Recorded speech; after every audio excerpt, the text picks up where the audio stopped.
Hi guys, welcome to my channel again. Thank you for joining me today. I'm Chrissy and today I'm painting a little winter scene. I call it fire and ice because we've got a nice fiery sky and then some cool snow.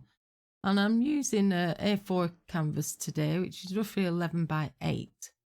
Now this first application, I'm just using a Liquitex Vivid Orange, cadmium orange hue, just to lay in the bases. As you can see, it's fairly transparent, but a really nice hue colour.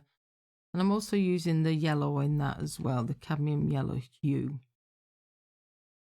So I'm just blocking in where I want my reflections in the actual puddles, which you can see there, the orange bits on the floor. Now I've gone in with some magenta and some white and a tiny little bit of purple just to put the distant hill in. So I'm letting all the base coat dry first. So I thought I'll get my mountain in, well, my hill. So I'm just scrumbling it in. As you can see, I'm not doing it smooth. I'm just leaving a tiny little bit of texture there. I'm just using a little angle brush. Now that's dry and I've come back in with a brilliant purple with a tiny bit of blue in it and white. So it's more like a grey, smoky colour because I want that distance look. So I don't want the mountain in the foreground. I want it pushed back, which you'll see as we carry on in the video. So I'm adding some more of that cadmium orange hue in Liquitex just to give that texture on the mountain there. Now I've come back in with my professional paints, which is Winsor & Newton cadmium orange in the sky and cadmium yellow as well. These are the heavy bodied paints. I'm using a soft filbert brush because I like this brush just to do some nice soft blends as well. And it's nice when it's fully loaded and wet, and it's nice to use also when it's a dry brush, when you're doing some nice dry scrumbling technique as well.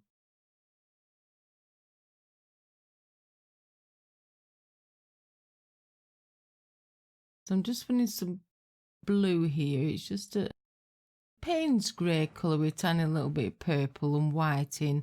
So I want to put some distance into this painting today. And I use the same colour again to put into the sky because I want to frame it in slightly. And a lighter value there, making more of a tonal grey to put some mistiness. A thin layer, as you can see, you can still see the orange underneath, so I'm using quite a thin layer using glazing medium. And I'll build this up as I go, so I make sure everything's dry before you come back in. I know this is speeded up lightly and it looks like I'm working wet into wet, but I'm not. I'm making sure everything's dry first, every layer.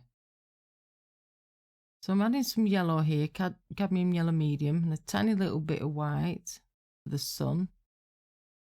Now I'm back to my mop brush, using some thin orange, cadmium orange again. I'm just glazing over everything. And then back to that grey colour I used before.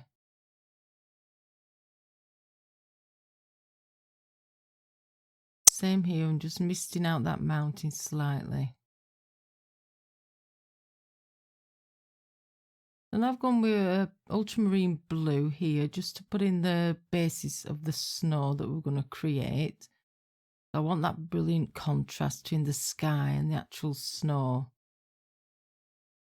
And the darker values, I've used the blue as well, but I've just added a tiny bit of black just to darken it slightly in the areas that I wanted it darker, which you'll see as we get further on. Nice thin glaze, so you can still see underneath where you mapped out where you want your puddles. I'm just using a nice thin layer just to get it all covered. And by doing that nice thin layer, you can still see what you blocked in earlier.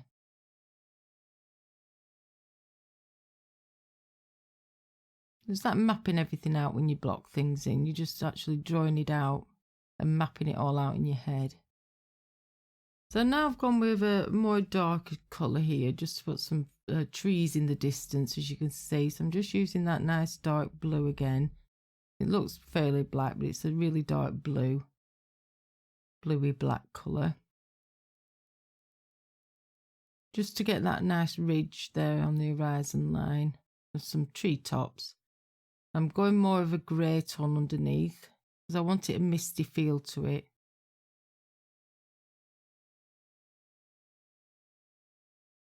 like a haze, a mistiness, mysterious. I'm giving it a glaze over that blue as well, that same colour.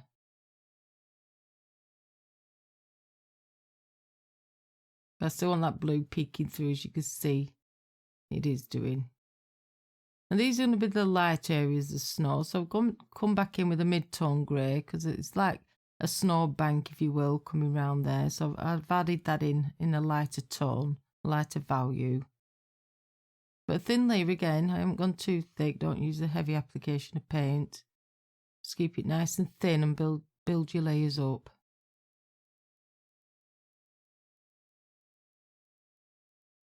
I mean, you can use just a mid-tone grey, mix black and white, but you can also add a little bit of blue in it just to give that nice cool effect, you know, that cool feel to your colour as well.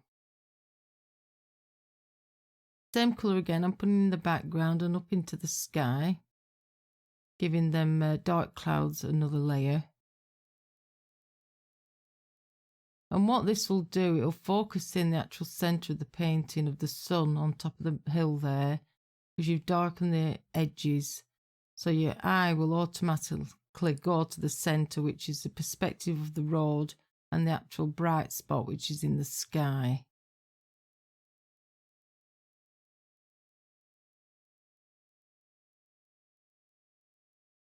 So now going in with a little angled brush. Well, it's actually a little sword brush. It's a small one that I have.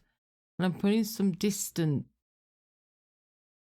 frozen grasses, if you will, snow-covered grasses that are just bending over with the weight of the snow. Just doing little irregular shapes. Same with that mid-tone bluey grey colour. Want it quite dense in some areas, and then just leave a bit of dark values in, obviously. And when we put as highlights on, you'll be able to see that they're actual grasses. Same on this side, just doing the same process.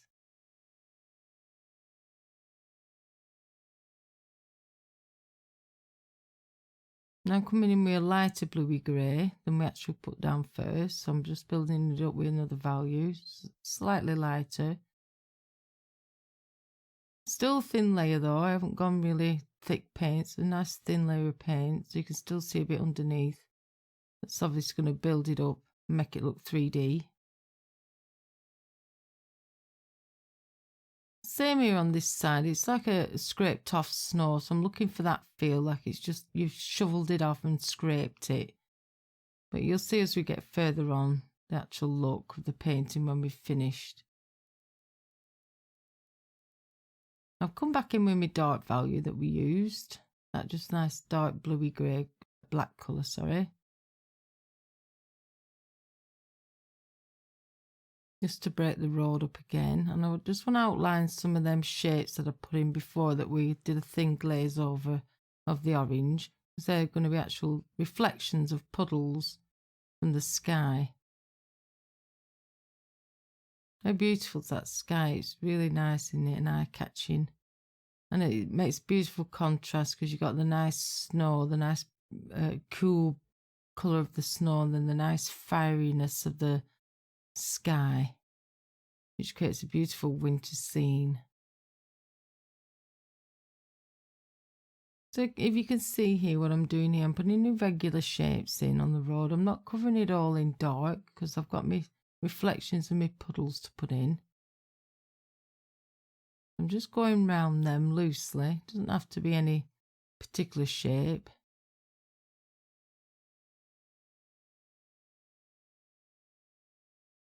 I'm breaking up the side of the road there by putting a bit of dark in as well, just to break that edge up.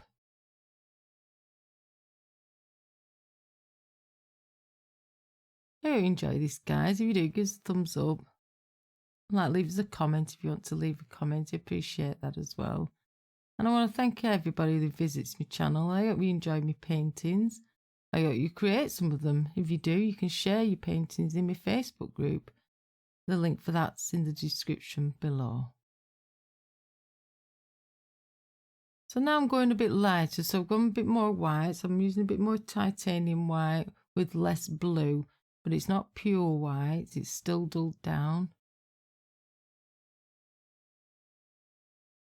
I'm still using that little sword brush, a dagger brush. Winter grasses that have got weighed down with the snow, obviously. And another layer there on the side of the road. I mean, people, you look at snow, you think, oh, it's white, it's white. It's not actually when you're actually painting it. You've just got to bear that in mind. Build your colours up slightly. And when snow's in shadow, it's not white at all. It's more of a blue or a purple cast to it. Plus, this is evening, so it's not bright, brilliant sunshine either. The sun's going down behind the hill. Now I'm going in a bit more white, but I'm leaving some of the darker values, if you can see, that we put in earlier, the grey tones. So don't cover all them up, because that's quite important to give that effect. So it's just little dabs even there with the lighter colour.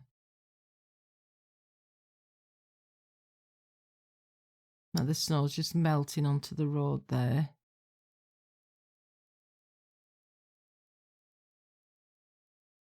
And don't forget, when you go further down, because we've got the perspective, you know, you want it quite small down there. You don't want any big blobs of paint. It's distance. Going over that scraped snow again. That ice. It's like a dusting of snow, if you will. It's just dusted the ground slightly where somebody scraped it. And now I'm filling in my puddles. So I'm coming in with some cadmium orange and a tiny little bit of red. As you can see, we had the basis in from the beginning. So I'm just following that pattern because we didn't cover it all up. I'm just putting in the reflections in the puddles from the actual sky above. That fiery reddy orange colour, which is awesome. Remember, the further you go down, the smaller. Obviously, it's distance. Now I've let that dry and I've just added a tiny bit of cadmium orange just to lighten it slightly and give it that more glow. And I'm darkening around the edges, filling in and breaking some of them puddles up to give it a more natural feel. Making some irregular shapes.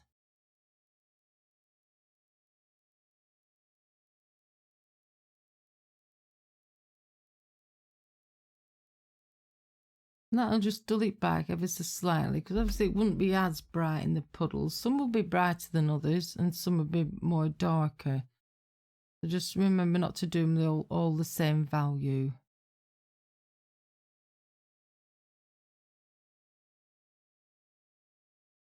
I'm using that same brush as well, that little sword brush. It's got a nice tip to it, so you can get in all the little nooks and crannies and do some really wonderful detail with them brushes.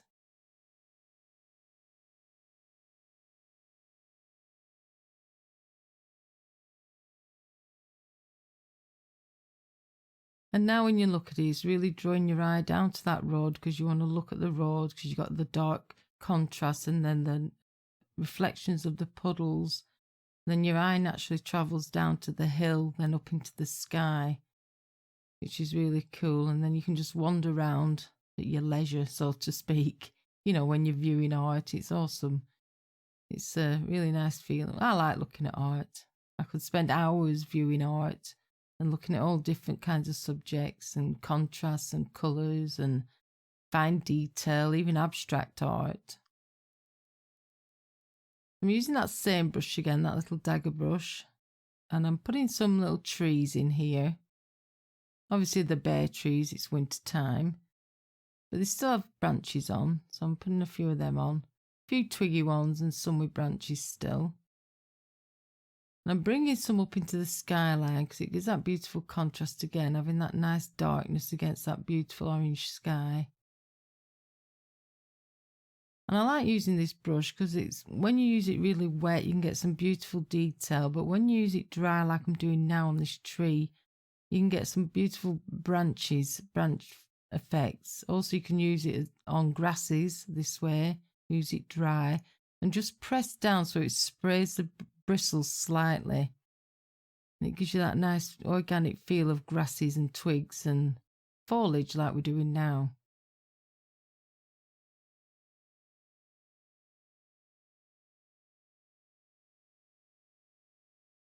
So I'm not doing them all the same shape, obviously, because they're different trees.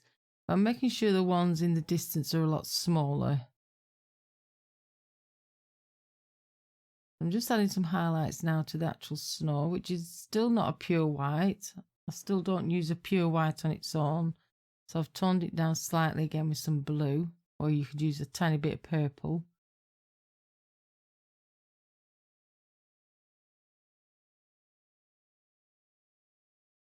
I hope you enjoyed it, guys. If you did, like I say, leave us a thumbs up. I appreciate that. Any questions, leave me a comment. I will get back to you. On screen now are 2 videos you may like to watch, and if you're not already subscribed, click on my face and be sure to click the icon bell to get a notification. As always, thanks for watching and create something wonderful. See you all soon on my next video.